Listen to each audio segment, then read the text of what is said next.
Você já deu uma introdução, mas o que você está me falando é que o profissional de educação física tem que aprender a olhar outras variáveis para tratar esse paciente, e que variáveis seriam essas? Por exemplo, o estado de prontidão dele para aquele dia, de fadiga. Eu tenho que olhar a cada dia como se fosse um único? São novas habilidades que o profissional tem que ganhar para tratar esse paciente? Qual é o diferencial? Olha, Edma, eu acho que sim.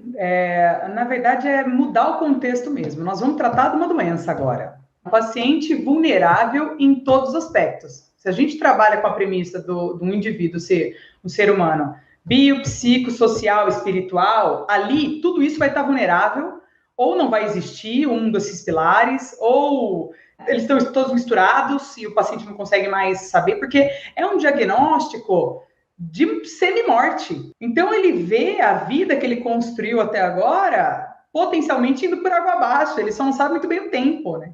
E ele chega realmente achando que a morte está muito próxima e que não há mais nada a se fazer. Eu digo independente dos diagnósticos, tá? Uhum. Todos eles.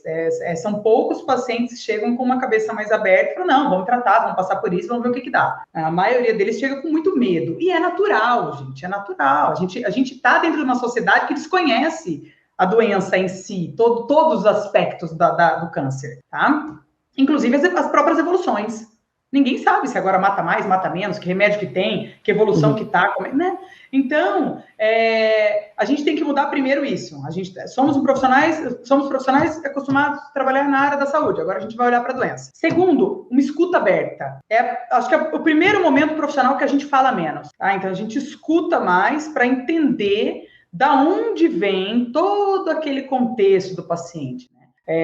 Por quê? Porque muitos deles trazem a doença com nome e sobrenome. Entende-se aí nome e sobrenome, ou uma pessoa, ou uma situação, ou uma condição, ou um evento propriamente dito. Então, eles vêm com isso muito claro. Olha, eu já sei porque eu tenho essa doença, Andressa, e aí eles nomeiam, tá? Então, a gente precisa ter essa escuta para falar, olha, é uma realidade, mas vamos deixar, que tal você não fazer academia onde a sua vizinha fazia, né? Vamos fazer outro lugar, já que seu problema é com sua vizinha, a gente tenta. Então é interessante a gente saber em que contexto ele está inserido, para a gente inseri-lo em outro e tentar ter o máximo de controle desse biopsicossocial espiritual, sabe?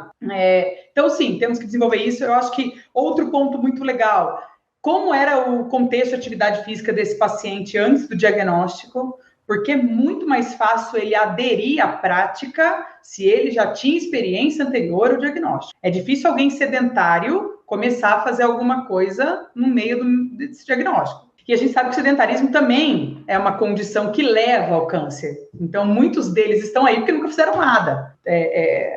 A gente tem que observar. E depois, por último, acho que são sintomas. Cada tratamento tem um sintoma característico, alguns deles extremamente específicos. Então, eu tenho um diagnóstico de câncer de mama, eu já sei que vamos ter esses sintomas. É um diagnóstico de cabeça, pescoço, eu vou ter esses. Câncer de cólon, esses. De estômago, esses.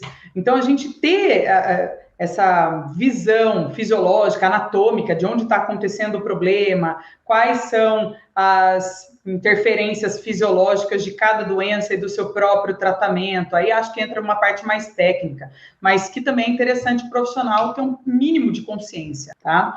Porque senão ele não consegue começar. Se ele não tiver o mínimo de bom senso, assim, de corpo humano, não consegue começar.